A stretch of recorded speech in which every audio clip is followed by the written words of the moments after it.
Luc Dethière est notre invité. Il est biologiste. On va parler de la santé des arbres. Bonjour, Luc. Bonjour. Merci d'accepter l'invitation. Et merci de nous, on pourrait le dire, peut-être de démystifier un peu ce que c'est que la santé des arbres. Parce que là, on va parler de tout le contraire de l'abattage. Donc, de maintenir les arbres en vie. La santé des arbres, c'est important dans le métier qu'on fait. Et ça fait 3 ans que vous êtes avec Aménagement paysager du Moulin. Oui, exactement.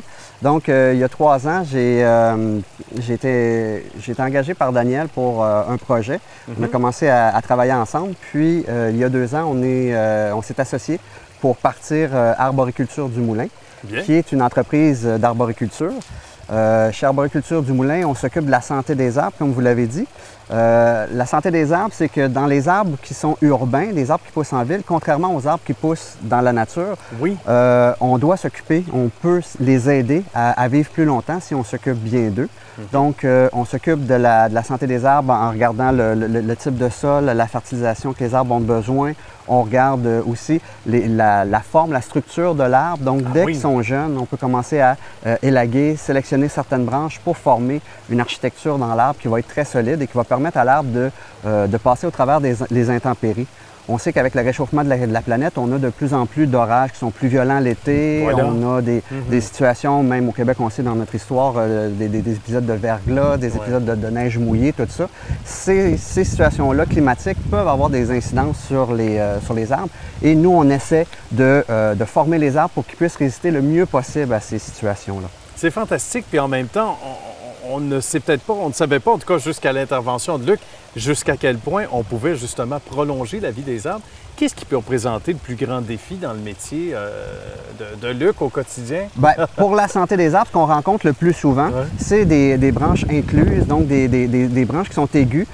Souvent, les gens pensent que les branches qui s'en vont vers le haut comme ça sont plus solides qu'une branche qui s'en va plus à l'horizontale, mais c'est tout à fait le contraire. Dans ces branches-là, il y a de l'écorce au coin des arbres, à l'aisselle, et plus l'arbre vieillit, plus les morceaux d'écorce se touchent comme ça. Et dans cette section-là, il n'y a pas de bois qui retient cette branche-là.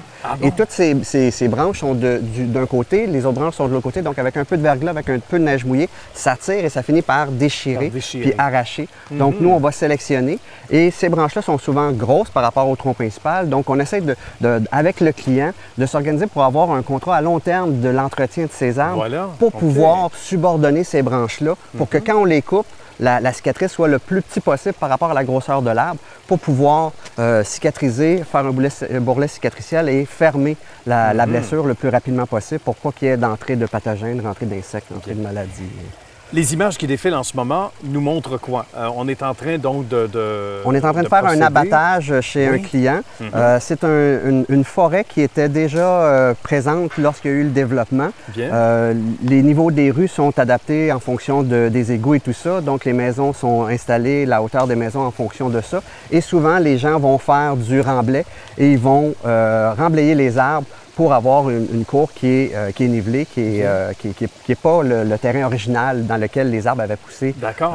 Donc, par conséquent, les arbres qui se font renchausser, c'est une problématique pour les arbres. L'arbre est très fort contre la pourriture au niveau du collet. Mais quand la terre va au-dessus de ce collet-là, le collet, c'est l'endroit où les racines rencontrent le tronc. C'est vraiment à la limite de la base de l'arbre.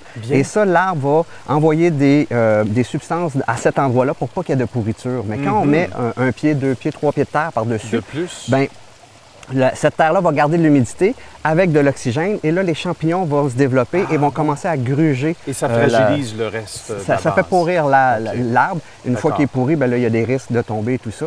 Fait qu'on essaie de garder les arbres vivants le plus longtemps possible. Souvent, on va planter d'autres jeunes arbres en dessous pour repartir une nouvelle canopée. Et quand les arbres sont trop atteints, bien là, on les abat, puis on a déjà une nouvelle génération en dessous. Mais c'est fait de façon noble, comme on dit, parce qu'on a donc des spécialistes qui sont au sol aussi. On mentionnait leur titre tout à l'heure. Oui, c'est ça. Ils sont prêts à accueillir les bûches en tant que telles. Oui, tout à fait. Mais on peut avoir un environnement très dense tout autour, piscine, hors terre ou peu importe. Même le set de patio, il n'y a pas de danger. Parce que ça se fait en douceur. Exactement.